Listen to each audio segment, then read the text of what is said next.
Olá amigos, Shalom Aleichem, paz seja convosco. Eu sou o Rav Shai e estou falando com vocês da cidade de Orlando, na Flórida, Estados Unidos. Vamos continuar falando sobre a situação dos gentios. E é muito importante para aqueles que, sendo gentios, hoje se aproximam, buscam o conhecimento, muitas vezes líderes religiosos que querem fazer a techuvá, um retorno às raízes judaicas, mas ainda se encontra na condição de gentil. É preciso conhecer essas coisas. Então nós falávamos inicialmente no programa anterior que Pedro foi enviado à casa de Cornélio, que Cornélio era um gentil, e que Deus ouviu a oração desse gentil, e tem uma razão pela qual Deus ouviu. Nós vamos ver, por exemplo, que está escrito que Deus não ouve a pecadores. Pecadores, no caso, aí seriam os gentios. Mas Deus mostrou a Pedro que havia gentios que o temiam, e era o caso de Cornélio. Cornélio, chamado justo, temente a Deus, homem que fazia de tzedaká, está no capítulo 10, no capítulo 11 de Atos. Mas não era um homem salvo, foi aí que nós paramos. Quando Deus mandou Pedro à casa de Cornélio, Deus disse: Cornélio, as tuas orações foram ouvidas. Está vendo? Deus ouviu a oração de um gentil. Mas em que condição estava esse gentil? Pense nisso. Justo, temente a Deus, bom testemunho dos judeus. Cornélio era um cumpridor da Torá. Não cumpria, obviamente, todos os preceitos, porque ele ainda não fazia parte do povo. Mas ele cumpria todos os preceitos possíveis de ele, na condição de gentil, cumprir. E Deus então o ouviu. Deus reconhece isso. Quando um gentil ama Deus e busca cumprir os mandamentos de Deus, e aí você tem que analisar, porque muitas vezes é dito para você que você não precisa cumprir Torá. Não, você é gentil, você não precisa cumprir Torá. Muito cuidado com isso. Porque se você não cumprir Torá, você não vai agradar a Deus, você não vai ter um bom testemunho, Deus não vai poder ouvir as suas orações. Tome muito cuidado com isso. Nós estamos aqui para ajudar os gentios que querem cumprir Torá, que querem unir-se ao povo, que querem ser parte do povo de Israel, da nação sacerdotal de Deus. Então, Pedro deveria dizer palavras para Cornélio, mediante as quais Cornélio seria salvo, ele e toda a sua casa.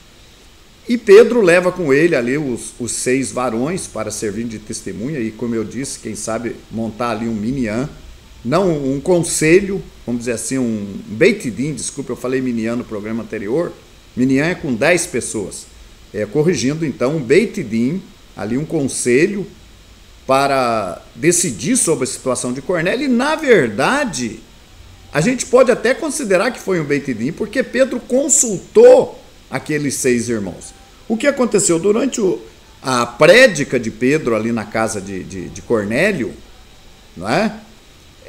Pedro fala a respeito de Mashiach, de Yeshua, do trabalho de Yeshua para a remissão dos pecados, que através de Yeshua era possível se obter a remissão de pecados. Isso é uma coisa fundamental para quem quer a salvação.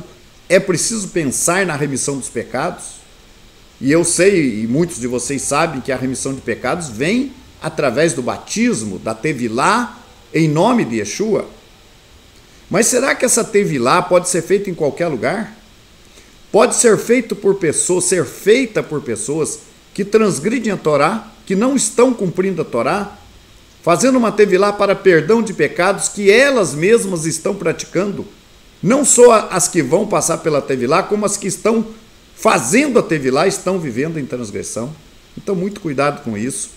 A tevilá é muito importante, mas ela não pode ser feita por qualquer pessoa. Nós temos que analisar isso, senão ela não vai produzir os efeitos. E tampouco se você estiver vivendo ainda em pecado, em transgressão, de que vai adiantar a techuvá.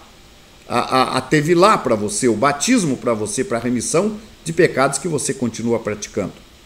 Então, após a prédica de Pedro, o que aconteceu? No verso 15, 11, 15 diz assim: quando, porém, comecei a falar, caiu o Espírito Santo sobre eles, como também sobre nós no princípio. Esse foi o sinal Pedro ali fazendo o seu discurso, ali a sua prédica para Cornélio e os demais que ali estavam, provavelmente sua família, amigos que cumpriam já a Torá com ele, caiu o Ruach HaKodesh, como caiu lá em Pentecostes, em Shavuot, nos demais israelitas naquela festa. Então Pedro viu, esse é o sinal. Então me lembrei da palavra do Senhor quando disse: João, na verdade, batizou com água, mas vós sereis batizados com o Espírito Santo. Se Deus, pois, aí Pedro comenta lá em Jerusalém, com os anciãos, com os demais que estavam ali em Jerusalém, questionando a visita dele na casa de homens incircuncisos. Pedro fala então: se Deus lhes concedeu o mesmo dom que a nós outorgou quando cremos no Senhor, Yeshua, quem era eu para que pudesse resistir a Deus?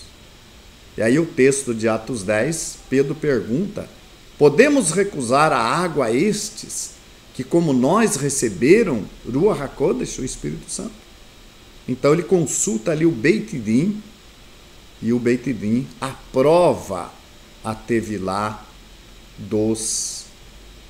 de Cornélio e daqueles que ali estavam. E diz que então Pedro ordenou, viu? Pedro não pediu para eles passarem pela Tevilá, não. Pedro ordenou. Por que Pedro ordenou? Porque Pedro foi ali para trazer a Cornélio e aos seus ali a vida eterna. Ele te dirá palavras mediante as quais serás salvo. Então, já que a missão de Pedro era essa, era trazer palavras mediante as quais Cornélio seria salvo, então vocês agora devem passar pela Tevilá em nome de Yeshua HaMashiach para perdão dos pecados. E então todos eles foram batizados. Nós não temos notícia aí, nesse começo, da circuncisão de Cornélio. Mas a circuncisão, é assunto que nós vamos falar posteriormente, é o último passo que a pessoa deve dar. Primeiro, a Torá tem que entrar no coração dele. Ele tem que cumprir os preceitos da Torá, ele tem que se familiarizar com a vida de um israelita, com os costumes, com as tradições. Ele tem que se tornar 100% israelita.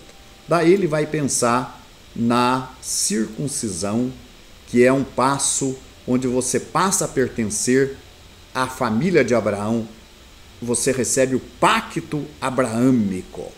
Lembrando que Abraão recebeu a circuncisão 24 anos depois que ele foi chamado. Quando ele já estava bem maduro, bem consciente, ele recebe então a Brit Milá.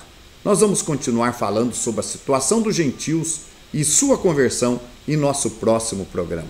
Shalom, meus amigos.